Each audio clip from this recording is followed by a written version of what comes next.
Hello everyone, and welcome to the Going Pro Talent Fund information session. This is the online version. Hopefully you get enough information out of this to gain enough knowledge to fill out an application and get yourself funded for the training needs of your company. The Going Pro Talent Fund, formerly known as the Skilled Trades Training Fund, has a name change. The state decided to go with something a little bit more broad in scope, and hopefully this doesn't confuse anyone who has dealt with the Skilled Trades Training Fund in the past. So welcome. My name is Krauss. I am the Business Services Manager here at GST Michigan Works, and I'm here to help you understand hopefully all of what you'll need. The Going Pro Talent Fund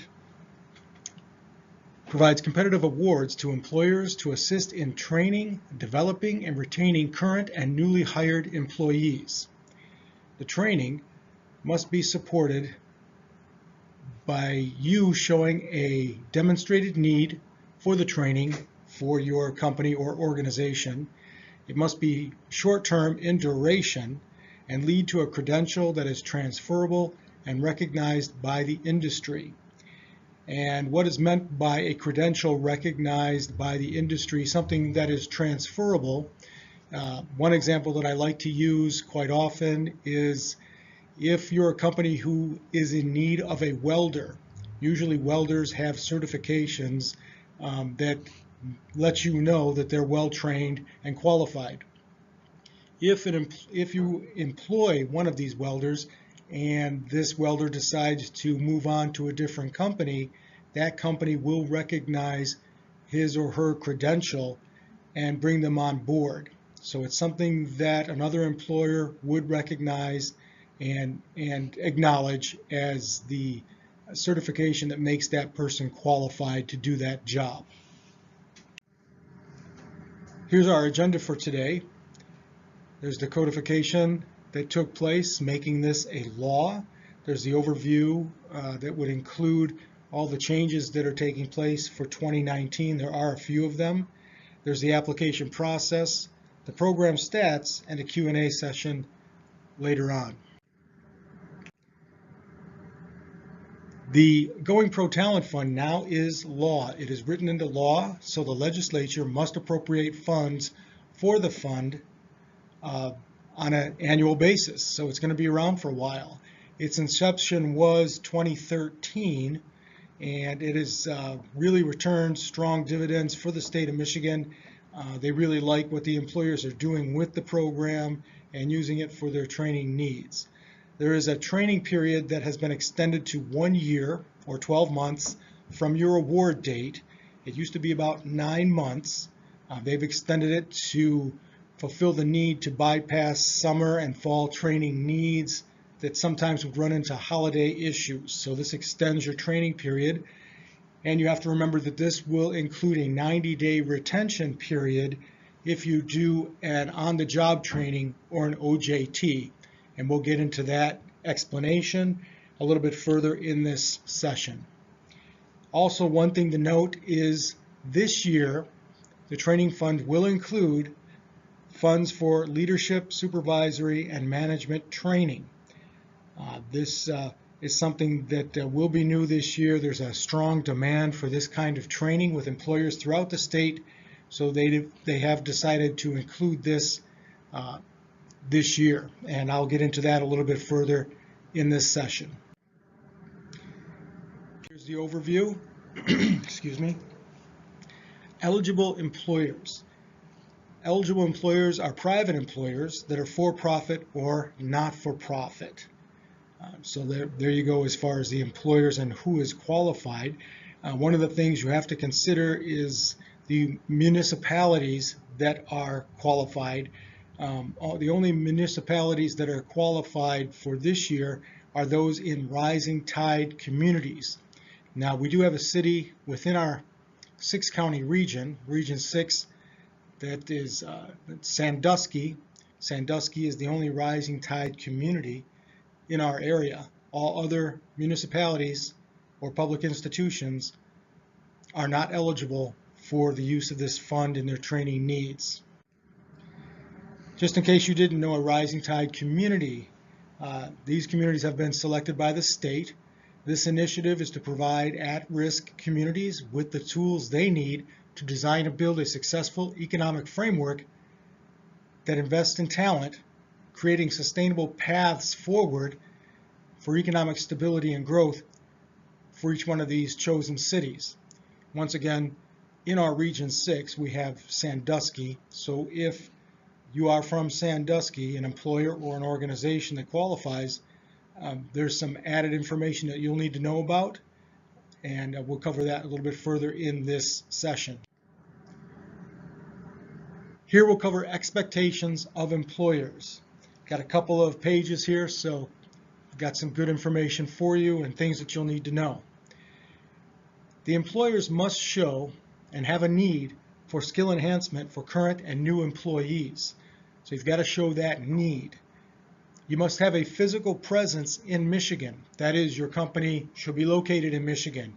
You may have employees that work outside of the state, but you must pay their state taxes for them to qualify for training, and your organization or company must be located in Michigan. One of the things the state is focusing in on this year is vetting organizations and employers to make sure that their federal and state obligations have been met. That's something that they're looking at, and this may create an issue where they may not score your application, and it may disqualify you. So keep that in mind as you go through the application process. As an employer, you must pay wages that are equal to or greater than the prevailing wage in the area for that job title that you're looking to train. What do we mean by prevailing wage? You must be competitive in your market. The wage that you pay for each position that you plan on training, you must be competitive in the marketplace. One of the focuses that the state has for this fund is that it should not be utilized for low wage or high turnover occupations. So they're really focusing in on sustainable, long-term, permanent employment. Very important to the state that they get that kind of return on what they're doing with these funds.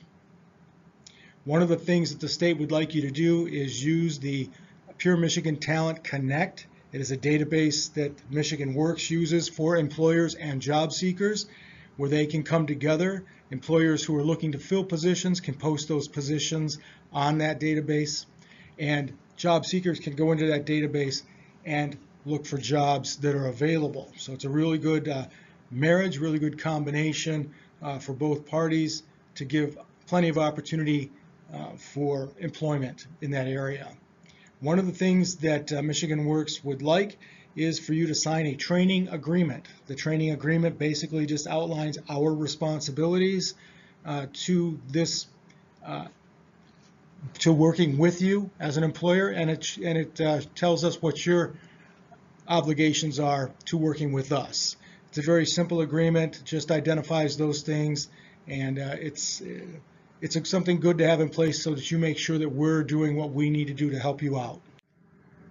Further expectations for employers. Basically to retain the employees at the completion of the training. So the state wants the funds spent in a way or used in a way to train employees that you plan on keeping on board. So once again, the focus is on sustainable, full-time, permanent employment for these individuals that you plan on training. Also, the state looks for impact stories. An impact story is a success story, basically, that outlines how you utilize the funds and how it benefited your organization or your company. The state really loves that feedback to see that they're doing a good thing for the state and for the employers here in Michigan. Also, the expectations for employers are to contribute to the training in a number of different ways. Basically, the state is looking for your investment in your organization or your company. What do you plan on putting into it so that you're not just solely using the talent fund for your training needs, So they want to see that you have skin in the game, that you have an investment, and that could be taken care of a number of different ways. One way, for instance, is an investment in machinery. You're investing in equipment that you're bringing on board. You need to train people to use that equipment. Well, that comes outside of the training fund, so those are dollars that you're committed to investing in your company or organization. Another example would be training that's outside of or not covered by this fund. You may have training that you need. This won't fund it. You can count that toward your contribution and your investment in your people. Moving forward, you as an employer must provide the required documentation for reimbursement once you've completed your plan. So what that means is you will submit the plan once all your training is complete. You'll also submit the invoices that you received from that third party who did the training, and you'll also provide copies of the certifications that your people received from going through the training. So we take a look at that, we reconcile it once you've taken care of your end, and we help you reconcile that, and then we turn that in to the state so we can get you funded for all that money that you invested in your folks. So it's a payment on the back end of all the training, so it's not an upfront payment, it is a payment that takes place on the back end once all the training is complete and you've shown us that all of that training has been done in that reconciling process. One of the things the state will be looking for is the new hire information that you have, those folks that you decided to bring on board, the positions they filled, the wages that you're paying them, that kind of information. A failure to do so may result in the forfeiture of funds, so keep that in mind as you move through the process. You may receive an award, but the state's going to want to see how you're utilizing those funds. So it is something that you'll have to follow up on. You must provide the wage information of those individuals that you plan on going through the training. So you'll show their wage information prior to their training, at the completion of their training, and 6 months post-training once the training is complete. What the state is interested in there is how it's helping employees throughout the state get paid, earn a wage as a living wage, and see how that affects their employment. Did they get a promotion? Did they get a raise? Were they moved into a different position in the company? So they're looking for some positive outcomes for the employees who are trained, because they track all that information. It's very important to them, and they like to see the results. One of the things that the state's going to be looking for, and they're going to want you to be honest about these kind of situations, is if you're a company that starts to experience layoffs, or you're going to experience layoffs, the state is going to want to know about that, because these funds basically are going to be invested in your organization or your company to help you grow your company, to whether that's hiring new employees, or if that's upskilling your employees because you have certain things, certain obligations to meet with contracts or business that you've acquired. They're going to be looking for that kind of information. They want you to be upfront and honest about a layoff situation, because that may impact how they fund your training.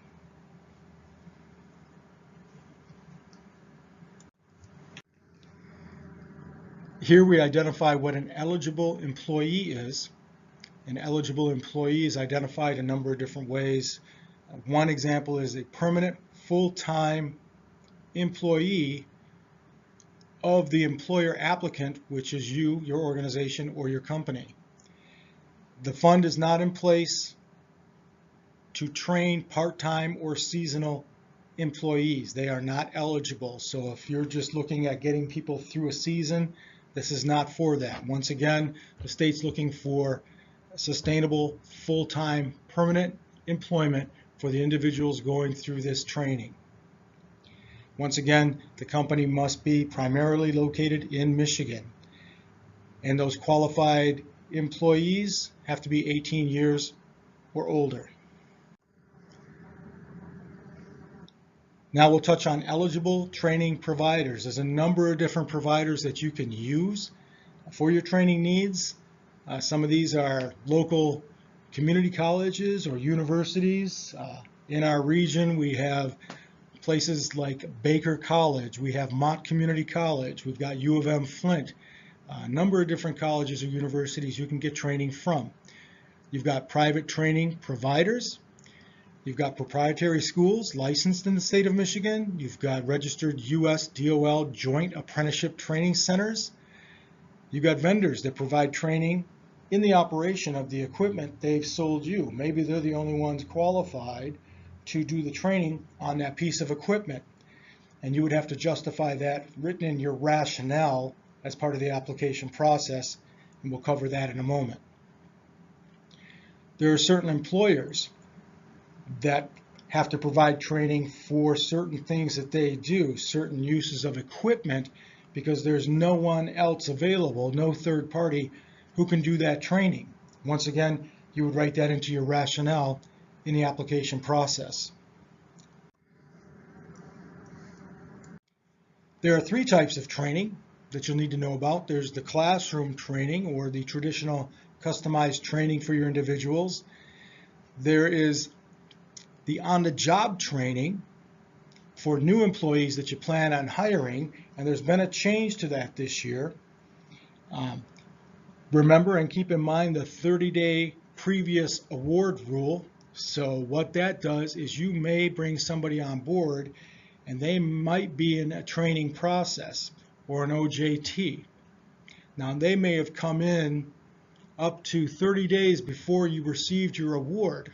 Now those 30 days previous, or let's say it's 14 days previous, will not be covered by the fund because the fund does not take care of retroactive payment on training. But if that training period is for 8 weeks, that second 4 weeks after you've received your award, that OJT will be funded for those 4 weeks. So that is something to keep in mind as you move forward.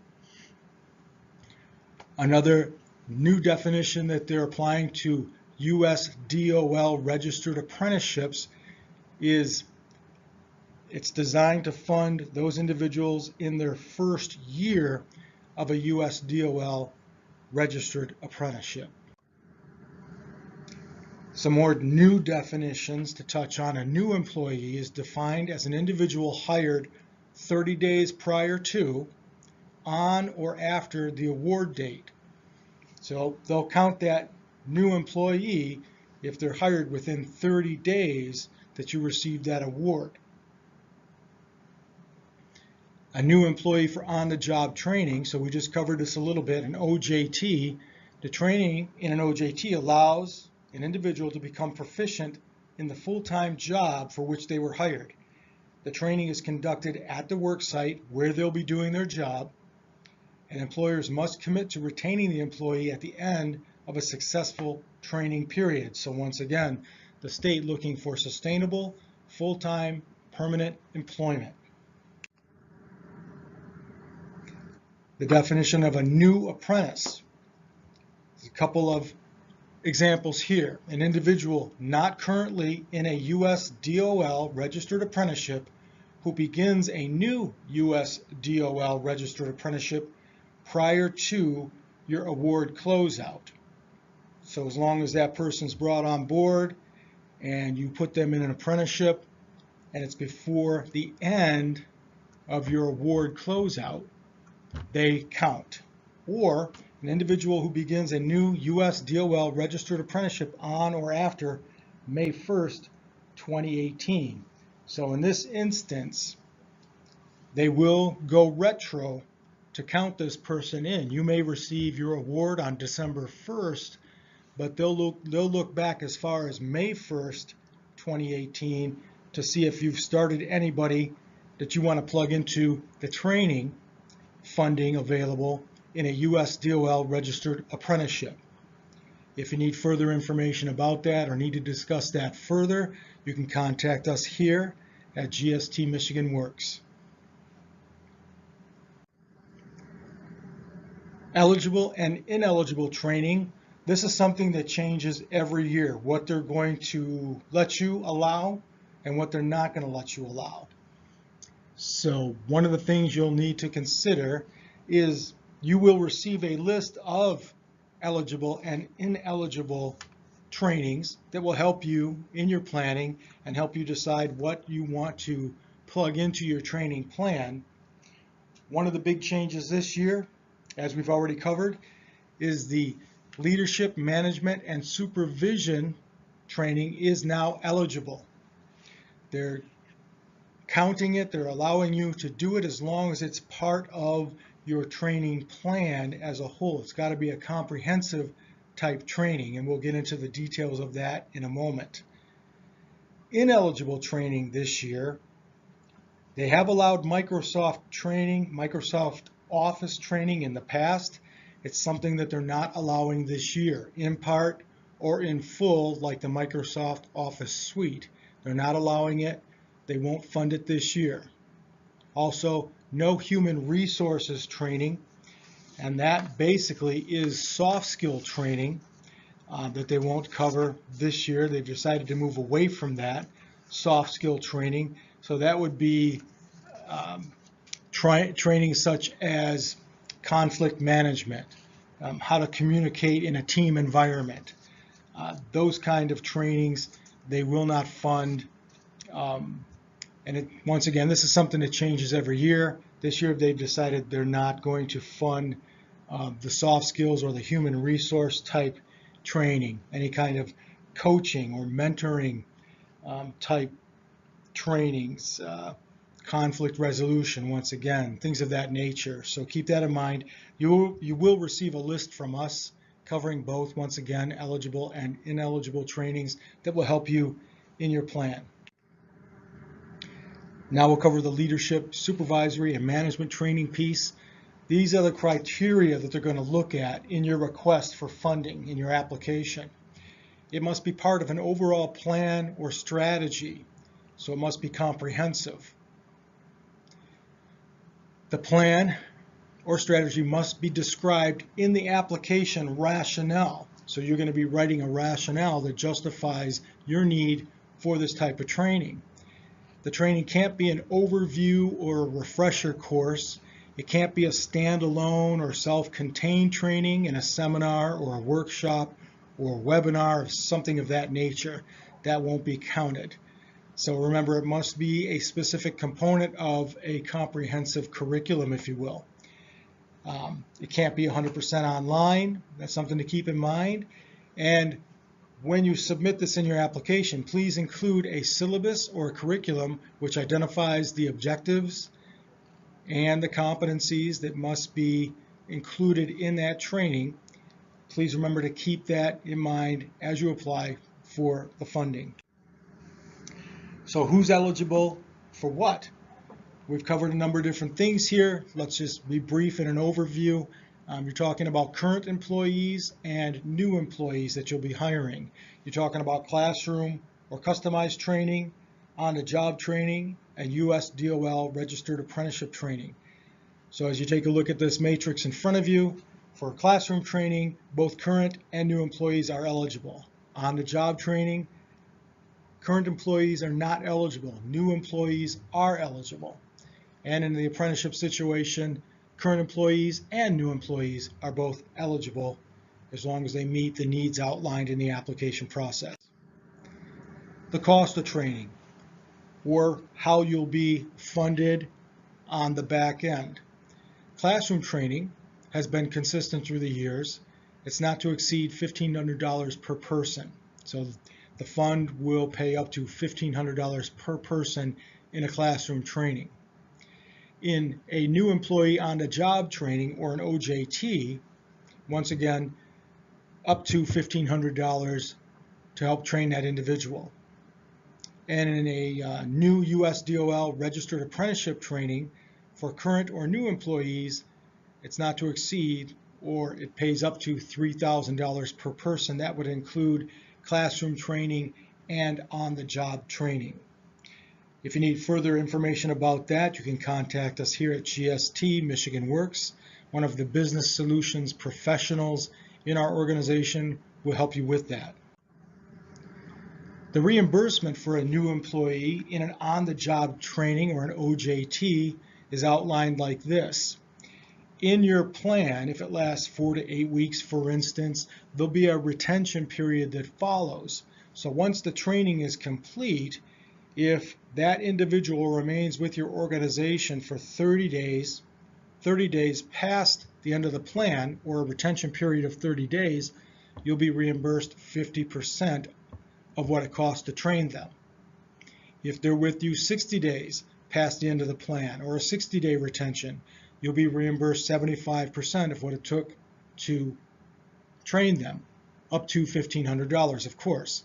And if they reach a 90-day retention after the plan and they're still employed by your company, your organization, you'll be reimbursed 100% of the training up to the $1,500. Below this is a little example of a 90-day retention after an OJT. So the person was hired on January 2nd. Their training took place between the 2nd and the 20th, approximately 120 hours. So the request for a 100% payment would be after a 90-day retention. That person's still with your organization, so that would take place on April 20th, 90 days past the end of the plan. There are some targeted incentives this year in the application process, and this is to encourage employers to reach out to individuals from underrepresented populations. So it's been expanded as far as this $500 incentive goes for hiring individuals from these groups. These groups include veterans, active military reservists, older workers, and returning citizens. An older worker is defined by someone 55 years or older, and a returning citizen is identified as someone who is coming back into the world after serving some time in a correctional facility. They're returning citizens looking for an opportunity for full-time sustainable employment. Once again, it's a $500 incentive for these individuals. To bring them on board, you may end up in a situation where some cross over into 1, 2, 3 of what you see in front of you, these groups, but you'll only be reimbursed up to $500. It might seem like you could get $1,000 or $1,500 per individual, but the max on it is a $500 incentive to hire from one or more of these groups. The specific criteria for these targeted incentives: that the individual must be hired, trained, and retained. So they must be hired, trained, and retained. Once again, the state looking for long-term permanent employment that's sustainable. So keep that in mind in the application process.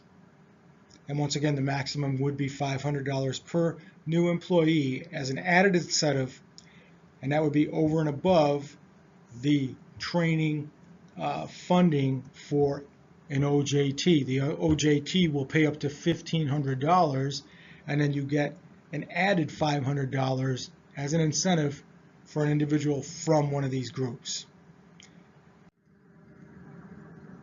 One of the things that has really taken off is an industry-led collaborative, an ILC. An ILC goes like this. The purpose of a Going Pro Talent Fund industry-led collaborative is to bring together employers, education and training institutions, workforce development organizations, and other applicable partners such as economic development organizations, community organizations, and government to formulate training and education solutions to fill identified talent gaps. Successful ILC applications will support training that increases the competitiveness of employer partners while also creating training and filling in-demand jobs.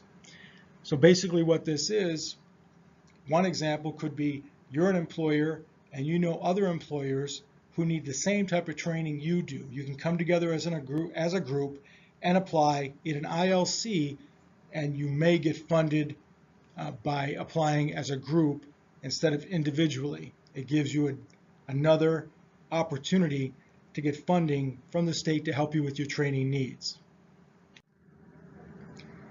Further, an industry-led collaborative application is a separate application from the individual employer application, and it has tighter guidelines. The application period is basically from the fall of 2018, and it is ongoing and open as an application period as long as funds are available. Typically, they last every year. It's been pretty consistent to approximately midsummer. So I would expect these funds to be available through the summer of 2019. Here's the application process. The applications will become available on Wednesday, September 12th. And they are due by Wednesday, October 3rd, 5 p.m. Wednesday, October 3rd. Please remember that the applications are subject to competitive scoring until the funds are exhausted. So it's not first come, first serve. In your application, you'll be scored in a matrix identifying parts of the application and an amount of points applicable to each. You will be in a queue or in line for funding based on how well you do in the scoring. Please anticipate that demand of the funds will exceed the supply of the funds. This year, as last year, there's about $29 million available to help fund employers with their training needs. So there's plenty of money out there. TIA, now remember this, the Talent Information Agency, the Talent Investment Agency may negotiate awards for a reduced amount. You may turn in an application asking for $50,000 to help you with your training needs, but TIA may come back with an offer of $20,000. So they may want to negotiate the amount that you've asked for. Please expect that.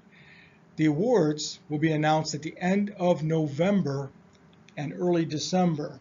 In the past, they tried to get the announcements out before Thanksgiving, but there are so many applicants now that it demands a longer period of time to score everybody and make sure that everybody has an equal chance at the funding based on their scoring.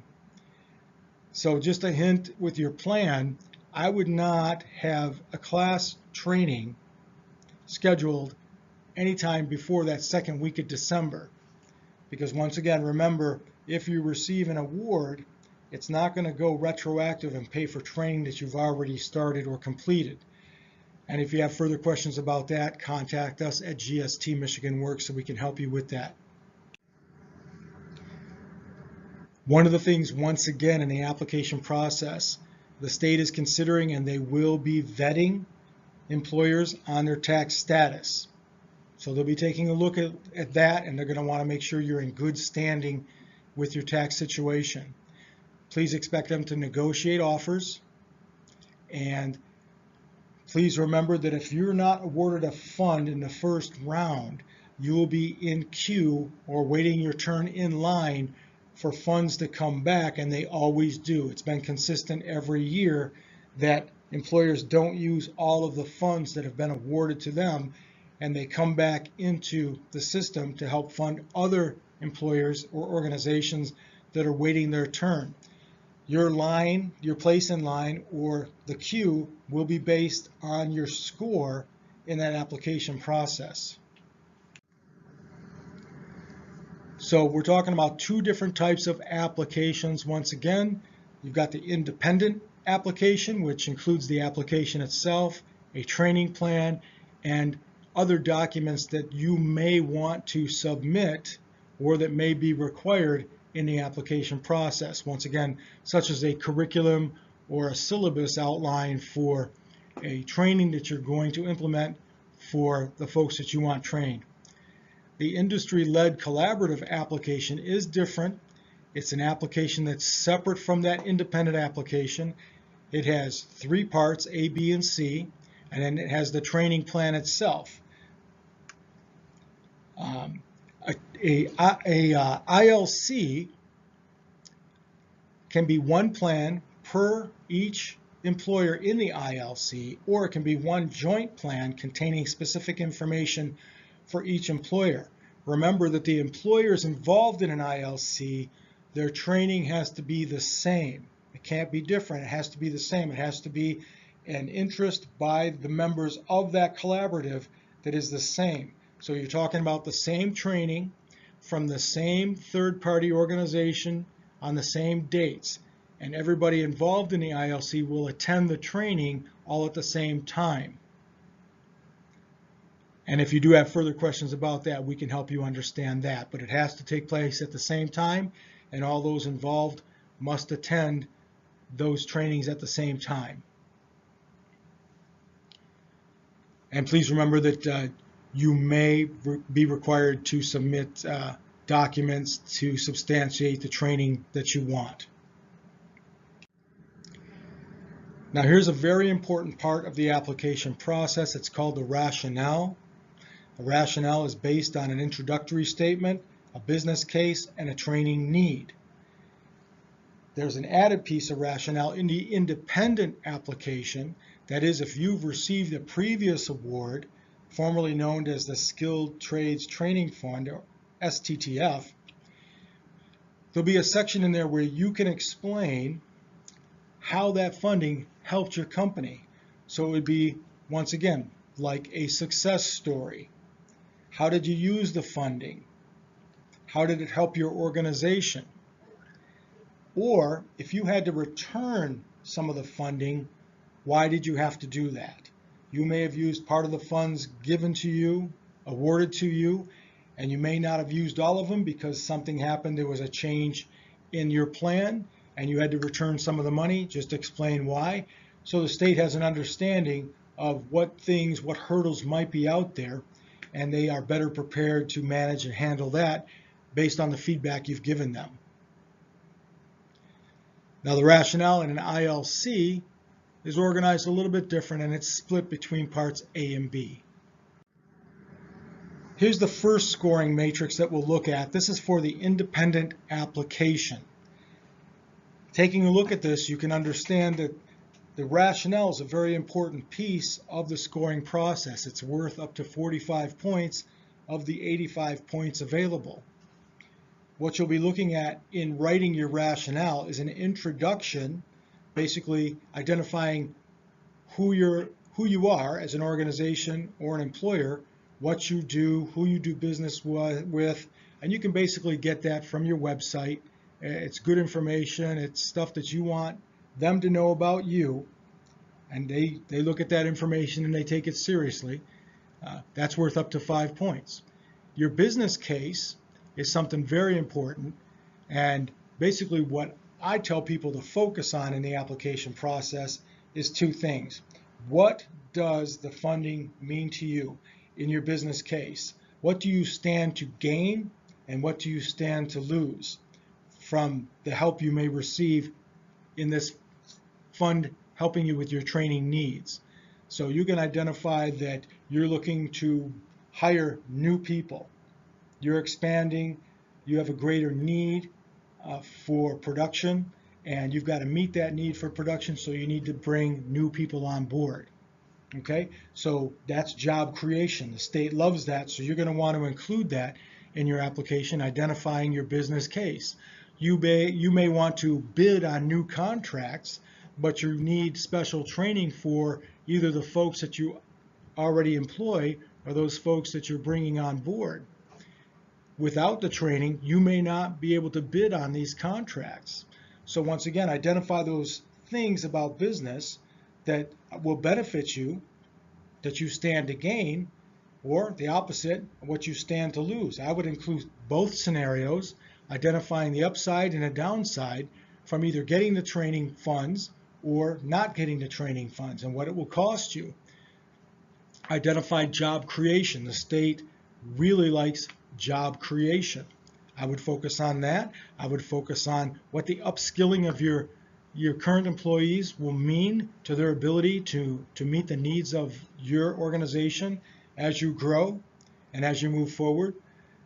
Real important parts of the rationale. And tie it to the training needs. So tie that training need to your business case. You have to have this training to meet your business needs. If you don't get the training, you're not going to meet the growth and the plan for your business, and that's going to cause some issues for you. So identify the upside and the downside and what it'll mean to your organization. So all of that put together is going to count for 45 points in the application process. We have examples of the rationales that we can send, and we have been sending those out, so you have a better idea of how to put those together. It's basically just 2, 3, maybe 4 small paragraphs identifying those things we just talked about.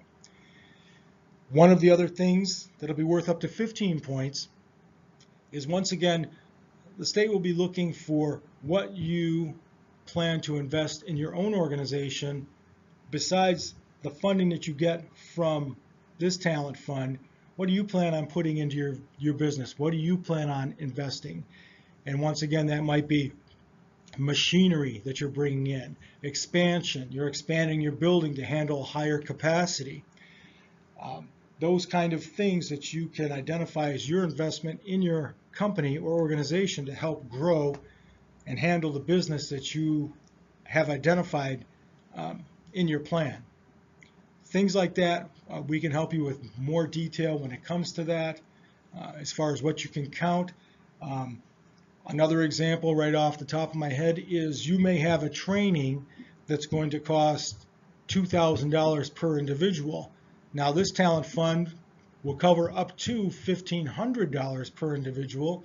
That remaining $500 that you have to cover out of pocket goes right to your investment in your organization, and you can show that as part of your investment in your people and the skin that you have in the game.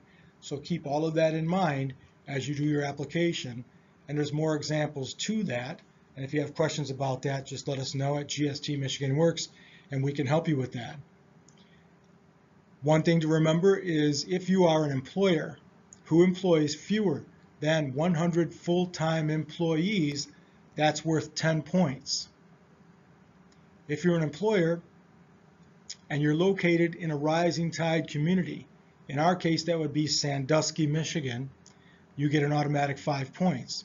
And if your training plan includes training for US DOL registered apprentices, you get 5 points.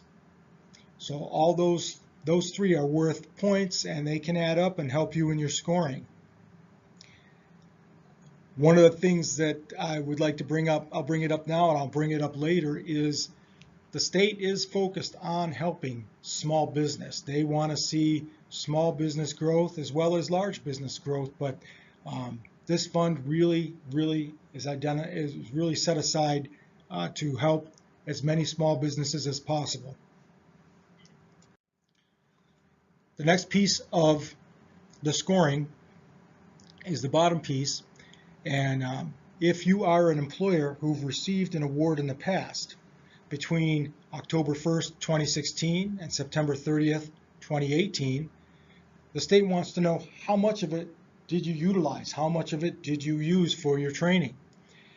If you used 80% of it, 80% or higher, you get 5 points.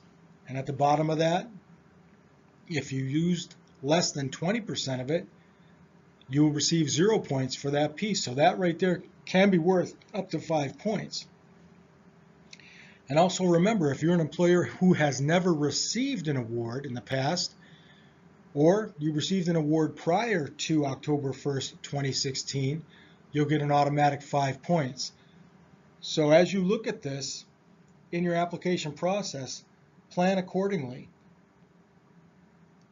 As you take a look at that, put those things in your plan that seem appropriate for you, that'll help you score the highest number possible on this 85-point matrix.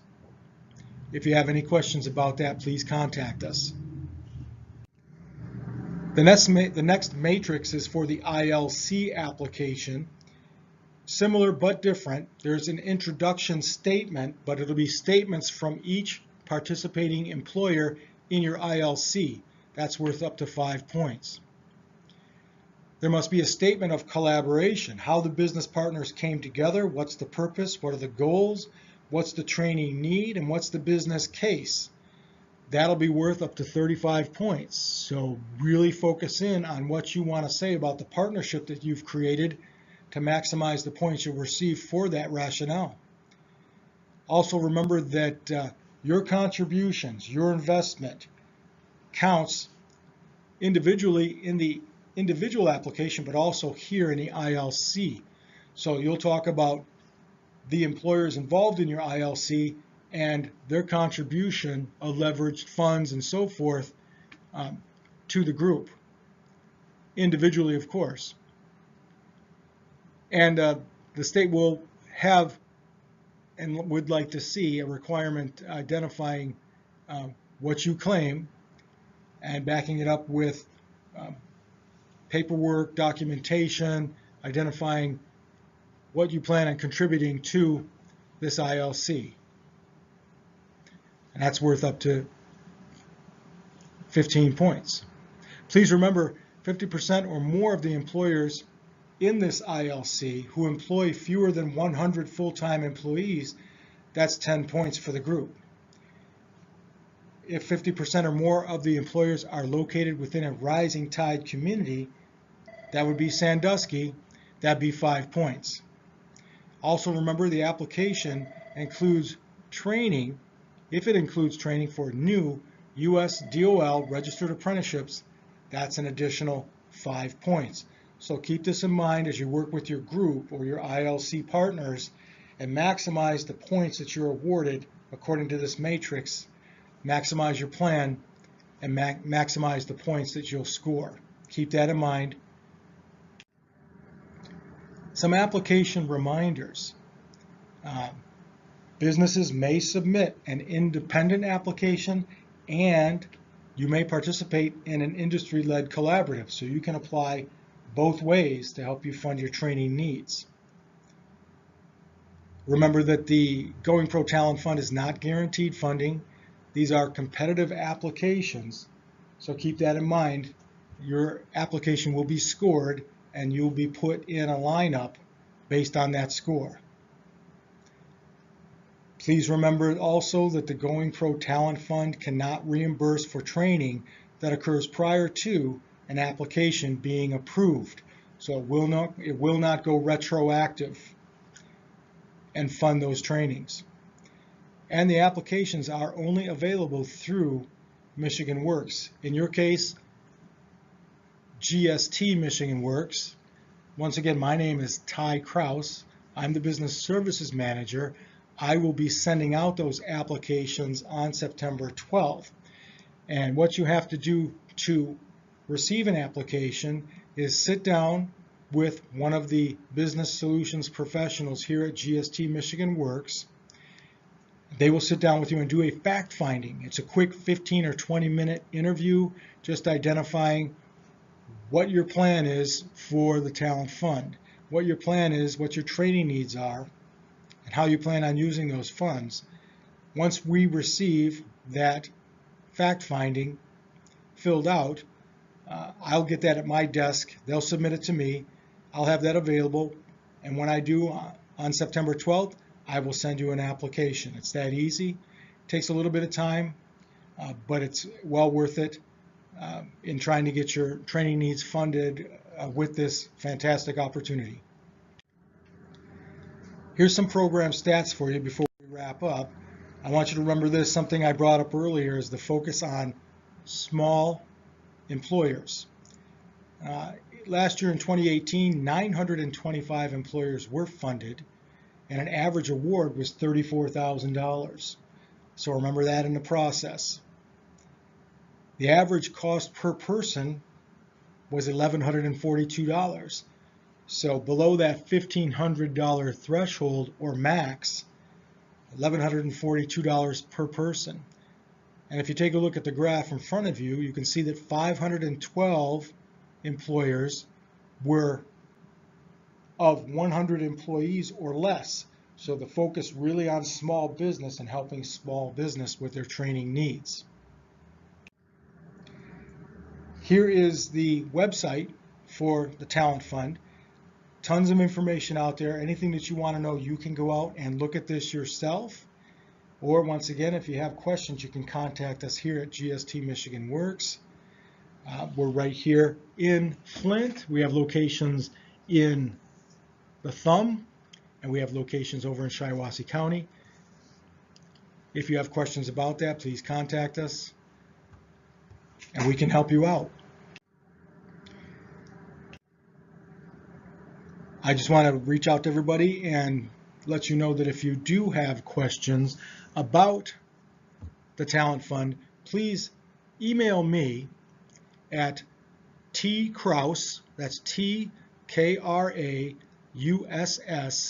at gstmiworks.org. And I'll answer your questions for you or direct you to someone who can answer your questions for you about this training opportunity. I want to take the time to thank you all for taking a look at this process. And once again, GST Michigan Works is here to help in any way they can. Thank you for coming, and have a great day.